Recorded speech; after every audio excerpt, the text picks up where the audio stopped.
পুরাতন shallow machine, পুরাতন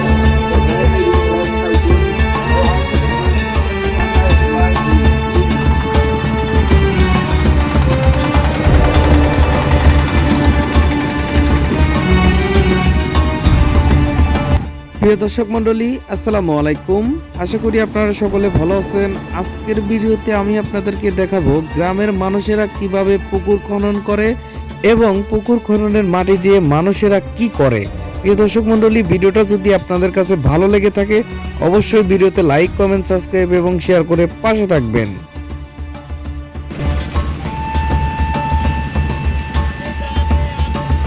সাধারণতভাবে আপনাদেরকে একটি কথা জানিয়ে রাখি, গ্রামের মানুষেরা যখন পুকুর খনন করে সেই মাটি দিয়ে গ্রামের কিন্তু ঘরবাড়ি রয়েছে, যাদের পালান রয়েছে, গ্রামের ভাষায় বলে পালান, সেখানে কিন্তু ভরাট করে বা ছোট ছোট নালা থাকলে বা খাল থাকলে সেটা কিন্তু ভরাট করে মানুষজন কিন্তু বাড়ি তৈরি করে। এভাবে হাজার হাজার কৃষি জমি নষ্ট করে মানুষ কিন্তু পুকুর খননে ব্যস্ত রয়েছে। আর এই যে গাড়িগুলো দেখতে পাচ্ছেন, এটা কিন্তু উত্তরবঙ্গে এই সিরাজগঞ্জ জেলায় কিন্তু ব্যাপক হারে এই গাড়িগুলো কিন্তু প্রচালিত হয়েছে। এটার কিন্তু একটা গাড়িটার নাম হচ্ছে কুত্তা গাড়ি। এই গাড়িটা কিন্তু প্রচুর শক্তি রয়েছে। আর হ্যাঁ দর্শক, এভাবে কিন্তু ফসলি জমি নষ্ট করে এভাবে মানুষ কিন্তু পুকুর খনন করে ভেকু মেশিন দিয়ে।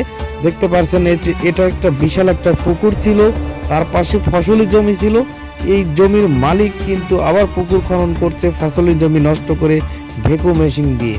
এভাবে গ্রাম বাংলার এই সকল দৃশ্যগুলো আরও জানতে আজকের আমাদের এই ভিডিওটা লাইক, কমেন্ট, সাবস্ক্রাইব, শেয়ার করতে ভুলবেন না। আর এই দেখেন ভেকু মেশিন দিয়ে কিভাবে ফসলি আবাদি জমি এভাবে মাটি কেটে কিন্তু পুকুর খনন করছে।